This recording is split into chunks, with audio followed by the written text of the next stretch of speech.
Hello student, today we are going to study about the charge.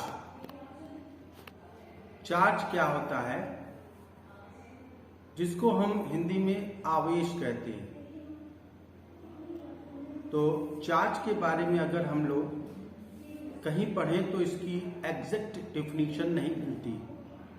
तो इससे पता ये चलता है कि चार्ज को हम लोग एग्जैक्टली डिफाइन नहीं कर सकते। लेकिन अगर इसको हिंदी में अगर हम आवेश से समझें तो आवेश के बारे में आप कुछ समझ सकते हैं। जैसे कहा जाए हम आवेश में आकर के ये काम किए, या आप बहुत आवेशित हैं, तो इन शब्दों से हमें पता चलता है कि ये हमारे व्यवहार के बारे में बताता है। चार्ज या आवेश हमारी एक पर्टिकुलर या किसी समय के व्यवहार को प्रदर्शित करती है। हम इसको उत्तेजना, क्रोध इत्यादि से भी रिलेट कर सकते हैं। तो चार्ज एक्चुअल में हमारा व्यवहार बताता है। उसी तरह पदार्थ या मैटर के रिस्पेक्ट में भी हम चार्ज को इसी तरह एक्सप्लेन करते हैं। बहुत जगहों पे अलग अलग डेफिनेशंस मिलती हैं, बट कुछ चीजें उसमें कॉमन है। जैसे a fundamental property of elementary particles which makes the matter is known as charge. And also you can read that electric charge is the property of subatomic particles that cause it to experience a force when placed in an electric and magnetic field. तो इसको अगर हम बोलें तो किसी पदार्थ का वह गुण जिसके कारण उसमें विद्युत या चुंबकीय प्रभाव उत्पन्न होते हैं, तो उसको हम आवेश कहते हैं। तो पदार्थ या मैटर के रिस्पेक्ट में हम बोल सकते हैं कि अगर कोई पदार्थ किसी समय इस तरह का व्यवहार करे कि उसके चारों ओर विद्युत क्षेत्र या चुंबकीय क्षेत्र that is called electric field और मैग्नेटिक फील्ड प्रोड्यूस हो, तो हम बोलेंगे कि वो आवेशित है या उस पदार्थ पर आवेश है या ये मैटर चार्ज्ड है। तो इसका मतलब हुआ कि पदार्थ या मैटर की एक पर्टिकुलर प्रॉपर्टी को हम उसके चार्ज से रिलेट कर सकते हैं। तो किसी पदार्थ के मूल कणों में आवेश होता है, तो हम लोग यहाँ पे इंटेटी दैट इज फंडामेंटल पार्टिकल्स की बात करते हैं। तो हम आवेश को या चार्ज को रिलेट कर सकते हैं उसके व्यवहार से, but actually it is totally related to energy. इसीलिए हम लोग बोल सकते हैं कि ये एक एनर्जी का रूपांतरण है या एक एनर्जी को हम लोग एक चार्ज के माध्यम से बताने का प्रयास करते हैं। तो आप समझ सकते हैं कि चार्ज की कोई एक पर्टिकुलर डिफिनीशन या परिभाषा नहीं निर्धारित की गई है, बट ये बताया गया है कि चार्ज एक फंडामेंटल प्रॉपर्टी है सभी मैटर्स की, और एक्चुअल में ये सब एटॉमिक पार्टिकल्स के रूप में काम करते हैं। Now student come on the our topic that is the electric charge और विद्युत आवेश। तो अभी हम लोगों ने जैसे बताया कि चार्ज को एक्चुअली हम डिफाइन नहीं कर सकते। तो एक फंडामेंटल डिफिनीशंस बनाई गई that is charge like mass is the fundamental intrinsic property of all matters। जैसे आप जानते हैं कि सभी मैटर एटम से मिलकर के बने हुए, और एटम में न्यूक्लियस के अंदर प्रोटॉन्स होते हैं और इलेक्ट्रॉन्स होते हैं, प्रोटॉन्स और इलेक्ट्रॉन्स। तो अगर कोई मैटर चार्ज है तो हम बता सकते हैं कि उसके ऊपर कितने इलेक्ट्रॉन हैं या नहीं है। तो किसी बॉडी से अगर इलेक्ट्रॉन चले जाए तो बॉडी के ऊपर पॉजिटिव चार्ज आ जाता है। क्यों? क्योंकि प्रोटॉन की संख्या बढ़ जाती है। अगर किसी बॉडी पर बाहर से इलेक्ट्रॉन आ जाए तो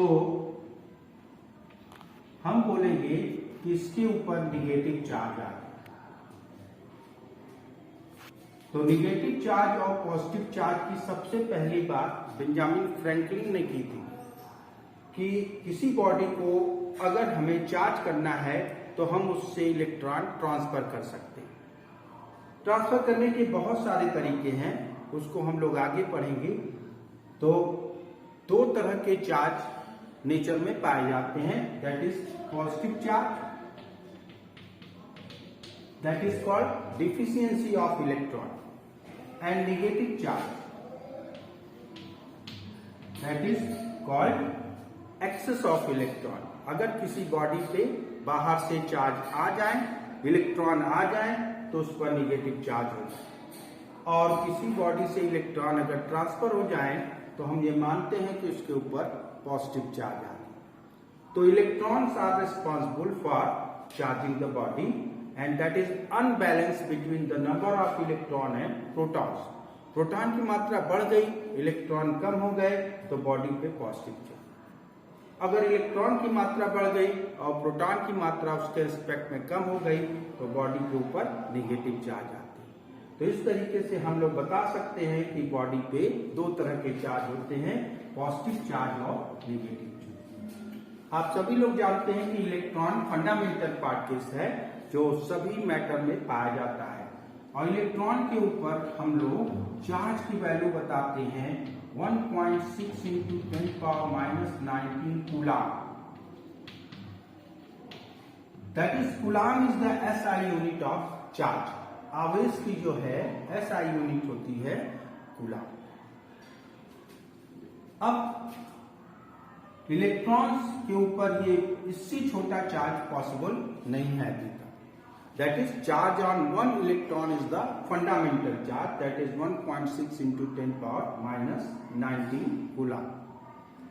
तो चार्ज बॉडी को हम डिफरेंट तरीके से कर सकते हैं, बट मोस्ट प्रॉब्ली सभी में हम लोग या तो इलेक्ट्रॉन की अधिकता या तो इलेक्ट्रॉन की कमी। तो डिफिशियंसी ऑफ इलेक्ट्रॉन अगर है तो बॉडी पॉजिटिव चार्ज होगा, एक्सेस ऑफ इलेक्ट्रॉन अगर है तो बॉडी निगेटिव चार्ज होगा। और आप सभी जानते हैं कि पॉजिटिव चार्ज और निगेटिव चार्ज आपस में अट्रैक्ट करते हैं, तो ये एक अदर प्रॉपर्टी ऑफ चार्ज हो गई। The opposite charges attract to each other and similar charges or same charges repel to each other. इसके अलावा चार्ज हम लोग पहले भी बता चुके कि एनर्जी से रिलेटेड है। तो जैसे energy can neither be created nor be destroyed, उसी तरह हम चार्ज या आवेश को भी न तो बना सकते हैं न तो उसको डिस्ट्रॉय कर सकते हैं। This is known as conservation of charge.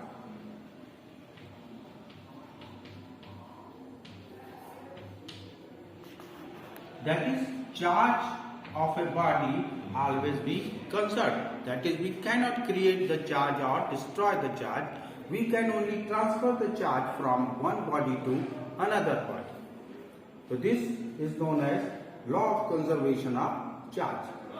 So you can correlate the charge with mass, because जैसे mass किसी भी मैटर की एक फंडामेंटल प्रॉपर्टी है कि अगर कोई मैटर है तो उसमें मास जरूर होगा, और उसी तरह चार्ज भी फंडामेंटल प्रॉपर्टी है किसी भी मैटर की, और ये टोटली डिपेंड करती है इलेक्ट्रॉन्स के ऊपर। तो law of conservation of charge बताता है कि charge can neither be created nor be destroyed, it can only transfer from one body to another body. Charge को हम लोग फिजिक्स या भौतिकी में Q से डिनोट करते हैं। It may be small r capital, that is representation of charge. और चार्ज हमेशा इलेक्ट्रॉन के इंटीग्रल मल्टीपल में ही एग्जिस्ट करता है। तो जब चार्ज को हम लोग डिनोट करते हैं तो Q is equal to plus minus n e, n कोई नंबर है, integer, and E is the charge on one electron. This law is known as quantization of charge. Quantization of charge. Therefore, another property of charge is that charge are quantized. Charge हमेशा integral multiple of electron के respect में ही exist करेगा। Positive charge means deficiency of electron, negative charge means excess of electron. तो इस तरीके से हम लोग next property that is first of all charge are conserved and second one is quantization of charge that is charge are quantized. And third property of charge is very important that is additive nature of the charge. Additive nature ये क्यों आया? Additive nature, that is charge are scalar quantity.